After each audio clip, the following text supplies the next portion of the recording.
رات، برکت اور فضیلت والی رات، گناہوں سے بخشش کی رات، جہنم کی آگ سے خلاصی کی رات، مصیبت سے چھٹکاروں کی رات، رحمت خداوندی سے اپنے دامن کو بھر لینے کی رات، مغفرت طلب کرنے کی رات، رب کے حضور گڑ گڑا کر دعائیں مانگنے کی رات، مناجات کی رات، حساب کتاب کی رات۔ اس رات کی اہمیت کا اندازہ اس بات سے لگایا جا سکتا ہے کہ ام المومنین حضرت عائشہ صدیقہ بیان کرتی ہیں کہ ایک رات رسول خدا احمد مجتبی خاتم الانبیاء صلی اللہ علیہ وآلہ وسلم اچانک اٹھ کر کہیں تشریف لے گئے۔ اما عائشہ ان کے پیچھے ہوئیں تو دیکھا کہ آپ صلی اللہ علیہ وآلہ وسلم جنت البقیع میں موجود ہیں، مسلمان مردوں، خواتین اور شہداء کے لیے دعائے مغفرت کر رہے ہیں،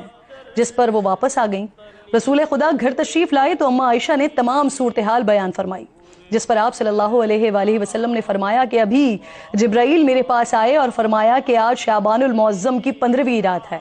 اور اس رات اللہ رب ذوالجلال بنی کلب کی بکریوں کے بالوں سے بھی زیادہ لوگوں کی مغفرت فرماتا ہے، لیکن مشرکین، دل میں بغض رکھنے والوں، رشتہ داریاں ختم کرنے والوں، تکبر سے پائچے لٹکانے والوں، والدین کی نافرمانی کرنے والوں اور شراب نوشی کرنے والوں کی طرف اس رات بھی توجہ نہیں فرماتا کہ جب تک وہ خلوص دل سے توبہ نہ کر لیں۔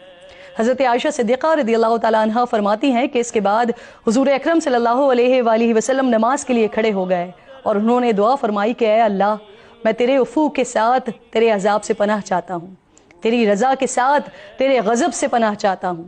تیرے کرم کے ساتھ تیری ناراضگی سے پناہ چاہتا ہوں۔ میں تیری تعریف بیان تو نہیں کر سکتا، تو ایسا ہی ہے جیسے تو نے خود اپنی تعریف بیان فرمائی ہے۔ اما عائشہ ایک اور روایت بیان کرتی ہیں کہ انہوں نے نبی کریم صلی اللہ علیہ وآلہ وسلم کو فرماتے ہوئے سنا ہے کہ اللہ تعالیٰ خاص طور پر 4 راتوں میں بھلائیوں کے دروازے کھول دیتے ہیں۔ پہلی بقرعید کی رات، دوسری عید الفطر کی رات، تیسری عرفہ کی رات اور چوتھی شعبان المعظم کی 15ویں رات یعنی آج کی رات۔ حضرت علی کرم اللہ وجہہ الکریم سے روایت منقول ہے کہ اس رات میں عبادت کیا کرو اور دن میں روزہ رکھا کرو۔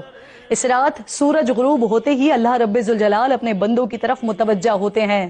اور اعلان فرماتے ہیں کہ کون ہے جو گناہوں کی بخشش کروائے، کون ہے جو رزق میں وسعت طلب کرے، کون مصیبت زدہ ہے جو مصیبت سے چھٹکارا حاصل کرنا چاہتا ہو۔